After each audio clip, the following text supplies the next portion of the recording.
What's up, saints and ain'ts? We are back with another episode of Culture versus Kingdom. And this week, we are going to be talking about red flags. I'm sure most of y'all are familiar with the trend that was happening with red flags, where everything was getting flagged. I mean, your food was getting flagged, your mama was getting flagged, everybody was getting flagged. But we thought this would be a great segment to talk about on our show here today and actually focus on some actual red flags and what they are. So we're going to be talking about red flags in religion and being believers in Christ. We're going to be talking about red flags in friendships, red flags in relationships, red flags just as far as personality traits and what the difference between red flags and flaws are. We are going to be bringing all of that to you, so stick around. This week we are going to be talking about red flags in friendships. We're mostly going to focus on same-sex friendships because next week it's about to get crazy, where we are going to talk about guy-girl friendships, guy-girl dynamics, and all the stuff that comes with those friendships. Why they are or aren't successful. Can you actually be friends with guys? Having an opposite sex friendship and it actually work out? We're going to be getting into all of the relationship stuff when it comes to that dynamic. But this week we want to keep it simple and just focus on same-sex friendships, male, guy dynamics, girl dynamics, equally yoked, unequally yoked. We want to just focus on that this week. So without further ado, let's go ahead and get into the episode. Y'all ready? Can we get a roll call? Hi, I'm John. What's good, y'all? My name is Devin Funderburg. He's Jared. This is Rukia. And we are the Races. We're so happy to be here. What are red flags?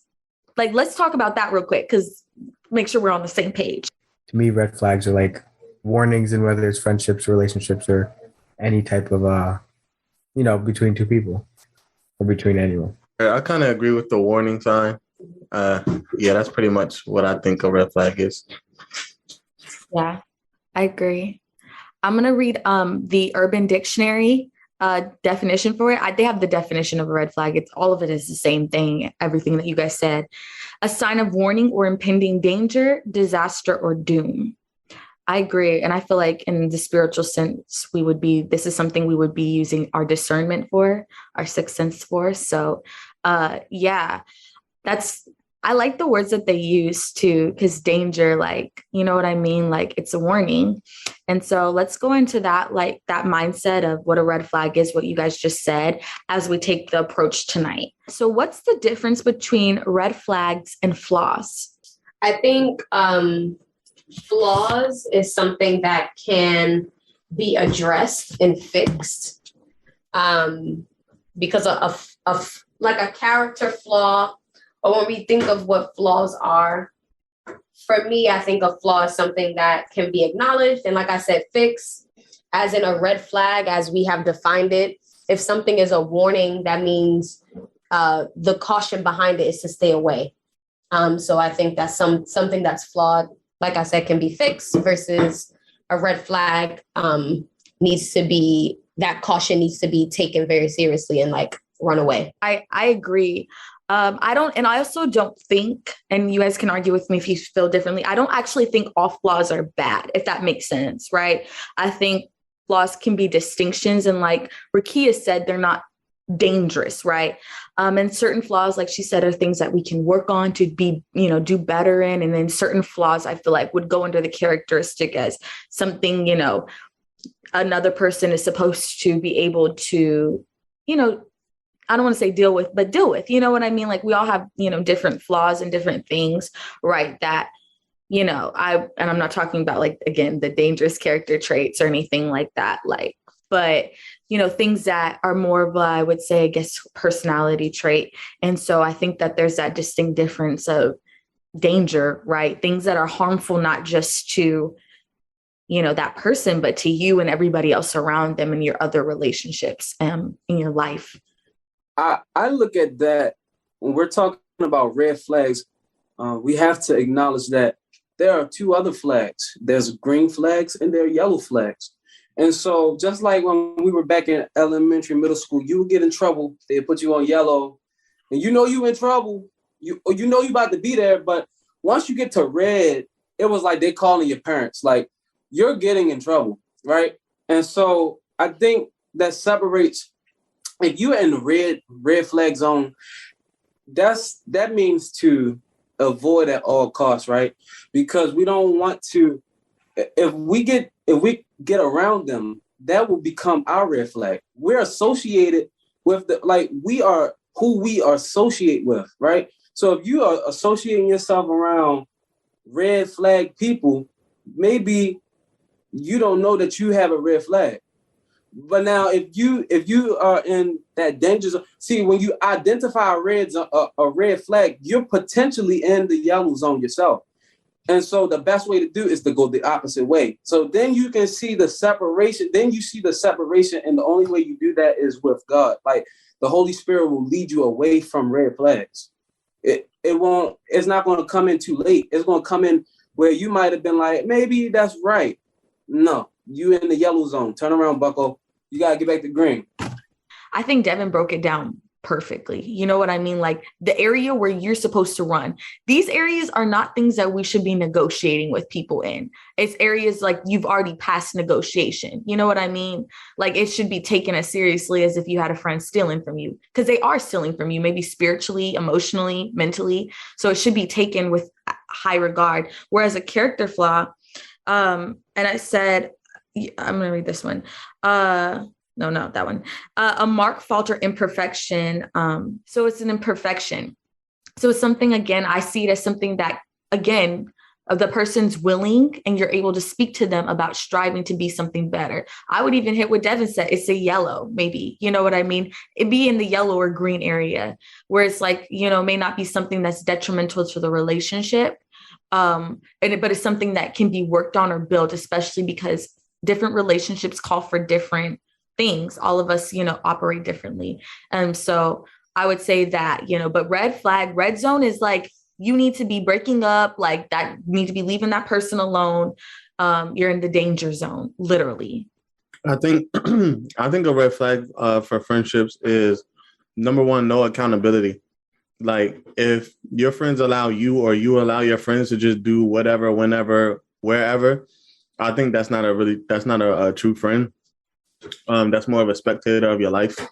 And when it comes to friendship, I also think if there's a lack of like trustworthiness, or if there's like often dishonesty, or if you feel like you need to not be transparent with this friend for whatever the case may be on both ends, like if it's because of you and you just a shady person and you don't want to tell people about your life, or if it's the fact that you know that your friend can't hold water and you don't want to tell them things because you think that all the information is going to get out.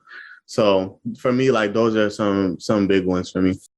So I think, again, having bad friends can do a lot of damage. The Bible talks about it. So being used is a huge red flag that I feel like if you don't catch early, you might catch yourself being used for a while. I will also say that typically when I notice red flags, it bothers me. The things like they stand out, and it's like a emphasis on this emphasis on what they're doing that's bothering me. So, for example, if I tell a friend no and they take it a wrong way, I consider that a red flag because it bothers me that you can't take the word no. 1 Corinthians 15:33 is, don't be fooled by those who say such things, for bad company corrupts good character. And again, I believe strongly people that you can't grow with. I also think being friends with people who gossip is a huge red flag because, it's a simple song. Like if they're talking about somebody else, especially if they're talking about their friends, then they're absolutely talking about you. Like, let's not pretend. And again, like they don't have business of their own. So they're talking about other people or judging other people. And I'm not talking about like rightful godly judgment. I'm talking about being mean and ugly. And I know from my own personal experience, because I had to learn in a cycle and in the hard way of friendships, because I wasn't reading what the Bible said on friendships, and I didn't learn what a friend looked like within the stature of the character of God. I had to learn it the hard way. And I was trying to be friends with people who were supposed to be my assignment, if that makes sense. And I couldn't distinct the difference between a friend and an assignment. And so when you're around enough bad seeds, right, it's hard for you to even stay focus and stay working and active towards God because that's what you're surrounded by, right? Or you're making excuses for them, especially out of, I've learned this as well. Like, that's not love, making excuses for people who are doing things that are, again, not just not even godly, but wicked. You know what I mean? Like, making excuses for them and being like, well, I love them and I don't want to be that person who's judging them and they just need a good influence. But it does become a problem when those people are influencing you. And so I think that it's a red flag to have those people so close. You know what I mean? Like, the word of God says, do not be unequally yoked with an unbeliever. Right. And I believe, obviously, like, people say that they believe in God. A lot of people say that believe in God, but like, what God? You know what I mean? Like, who's God? And so I believe, again, it goes back to knowing a person by their fruit. Like, if they're really serious about their walk, because a lot of people say that they're going to know God, but they'd have no idea who Jesus is.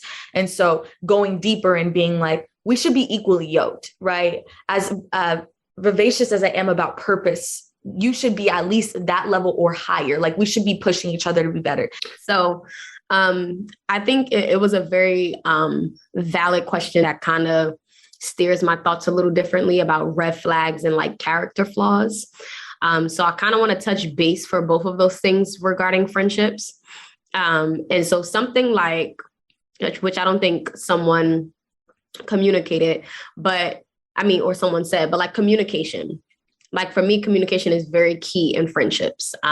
Communication for the good things and being able to talk to me about the bad things. Like, I think that that's really important in friendship. And so I think something like that is a flaw. Like, if someone's not good at communication, I don't think that that's a red flag. I don't think that that's a warning. I think that that's something that can be improved upon. So I'm like, okay, you can't communicate. I'm going to tell you this time. I'm going to tell you a couple times, because sometimes we need to be told a couple times, or sometimes we need to know how to communicate with people, because a lot of the times we may have grown up in environments that didn't teach us that, or as children didn't teach us that.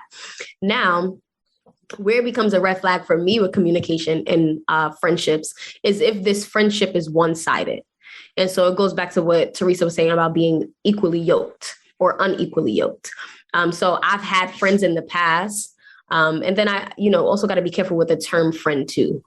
But I've had friends in the past that the relationship was a bit one-sided. We've known each other for years. And so like we had a lot of things in common. But the moment that things were no longer common, communication began to dwindle off.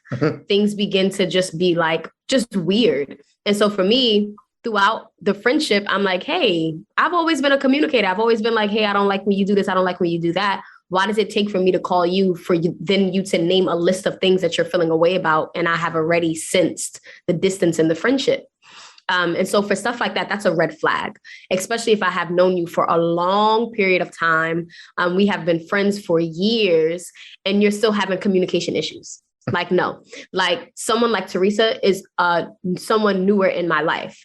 And so if her and I had issues with communication, it's like, okay, this is something that we can build upon. We can learn because she's learning me. I'm learning her. But what helps is that we're equally yoked. We both serve the same God. We both believe in the same Jesus Christ. And so our spirits immediately walk in agreement. And so even if it's something like you not knowing how to communicate, that's fine. We can talk about that. Hey, I like when you do this. Hey, I don't like when you do that. And we can improve upon that. But someone who is not equally yoked with you, is going to be hard for them to even change that around, because I think that our communication a lot of the times is a representation of how we talk to God. And a lot of people don't speak to God, so they don't know how to speak to people. A representation of how we deal with people is a representation of how we deal with our relationship with the Lord. And so when you're bad mouthing other people or mean to other people, like it's a clear distinction of, what you think about concerning God. That's one of the biggest things that I learned this year. Obviously, like Mackenzie and I have been friends, but like literally since we were born, like literally like cradle mates. That's how long we've known each other. Right. And I think that sometimes we get comfortable, and I'm speaking generally as people, but I think sometimes we get comfortable in communication styles that are outdated. Right.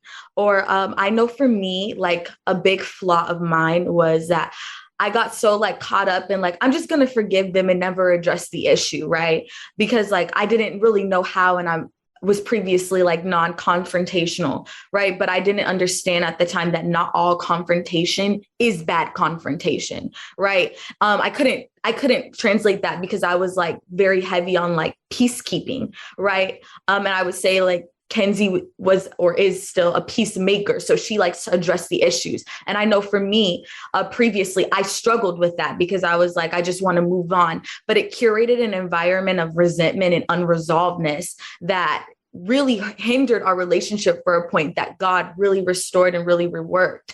And, you know, she can weigh in her own personal point of view as well. But I know for me, like learning communication, right? Because things even like I don't know if it was an environment as much as when I did try to communicate with people previously who I was unequally yoked with, it always became a problem. And so it became easier not to communicate. Like it was just like, you know what, I'm just going to forgive them. Like I know what they mean.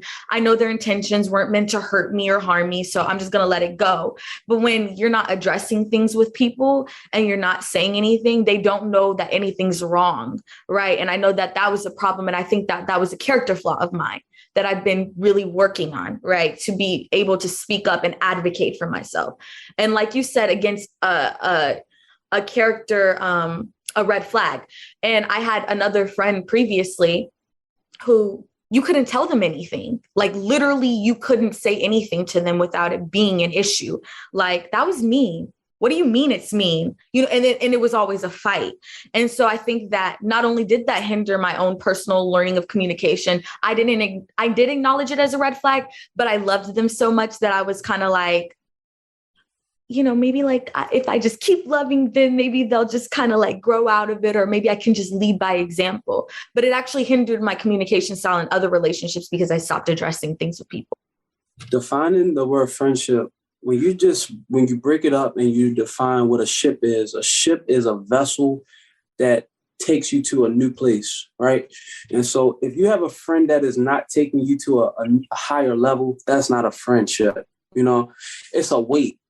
And boats have weights too. You know, boats have anchors that hold you back. And sometimes you have to let those anchors go. The reason why I say this is because I think it's a red flag for us to go back to those friendships that doesn't have any wind to its sail. It has just weight. And so how can we be friends if you are working against me? Right? Anchor is something that works against the wind. So if you're working against me, you're not pushing me to be who God wants me to be. You're not pushing me to what God wants me to be, wants me to do on this earth. You are nothing but a hindrance, and I must let you go.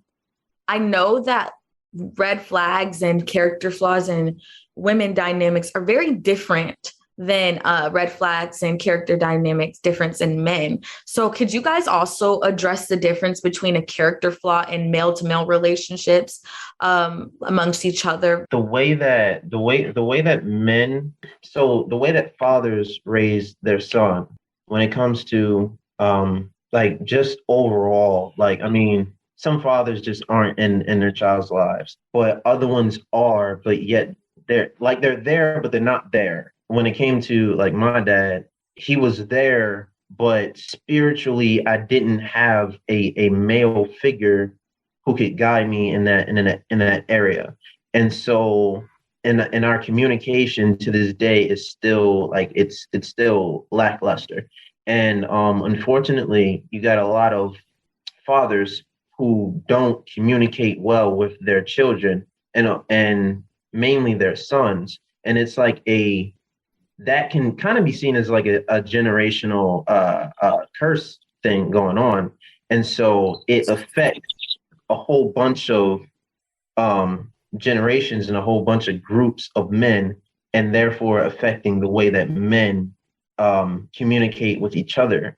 And it's not until that we either we have like women in our lives who it gives us a different feel of ways to communicate, or we thankfully come to Christ and then read our word, and then we have a relationship with God that we start to understand more of like how communication is actually supposed to be by prayer, and also how we're supposed to live our lives by following Christ and living our lives by the word of God.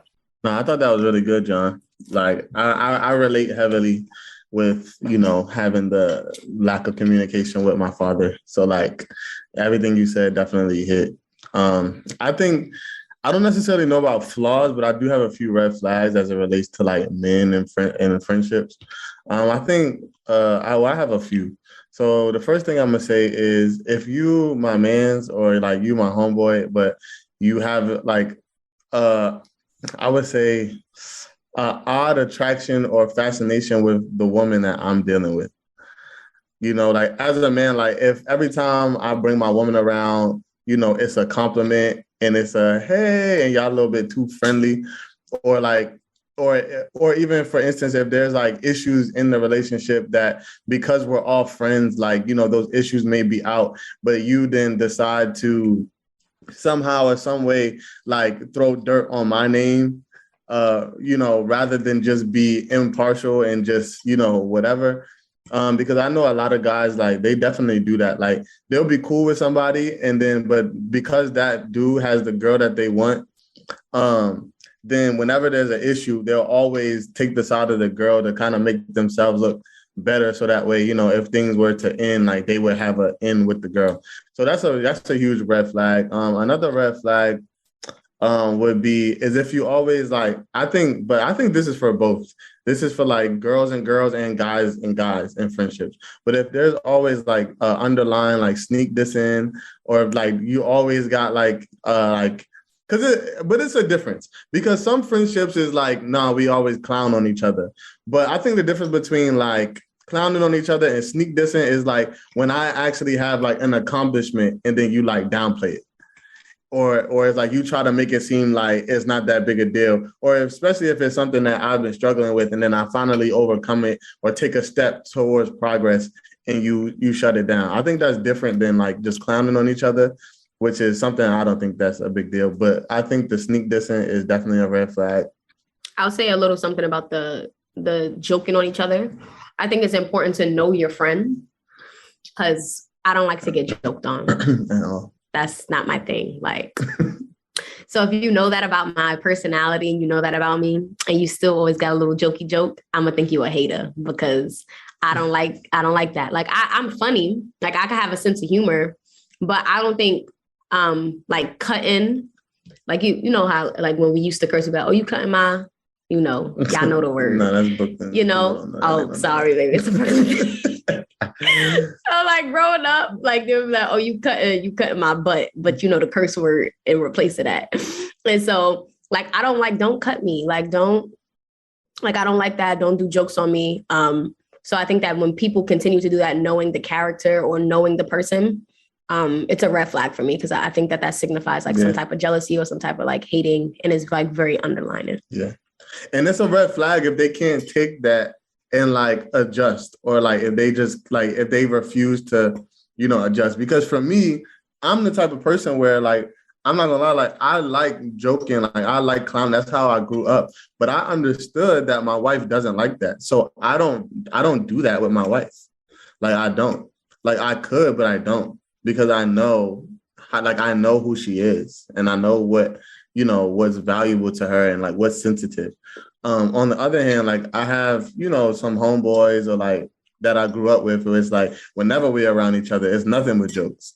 It's like, but we also had that understanding that it's like nobody takes anything personally. But again, like she said, it depends on the person. So, but if they're not willing to adjust like to the person that they're in a relationship with, then that's bad. I was gonna say something that's a red flag with a lot of friendships that I've had in the past that have been, if you know the type of character that I have and that I don't have any ill regards to you, why do you treat me as so? I mean, why do you treat me as like I have those intentions? When a person thinks that you have the same personality that they have, that's a red flag for me, because you can't judge me based off of how you do me or how you do other people. I'm completely different. you're not my man for real. You know, you phony. And I can't, in 2022, I can't deal with that. I really can't. Yeah, I definitely experienced that before, Devin. More times than I can even count. Like, people think that I'm gonna do them the same way that they did me, but that's not who I am. Like you said, when people like that, they understand that the way that they acted was petty, or the way that they acted was uncalled for. And then so naturally, as humans, naturally we have that understanding of you reap what you sow, naturally as humans. And so when we know that we did somebody dirty, then we are subconsciously expecting to get done dirty. But that's the thing about, being a child of God, is we don't have that same standard of getting even or getting back, or, it's love regardless. And I think that, again, as you continue to mature in your walk and eat solid food, that the less we should want to be surrounded by those people. And I'm with Rakia with the whole, don't clown with me like that. I don't think because personally, I used to be friends with those people. I'm not friends with them anymore because it was actually underlining hate. All of it was never a joke. And I was like, oh, they're just joking. Then you go home and you think about it and you're like, they're just joking. Mm-hmm. And then, but really it is, they don't like you.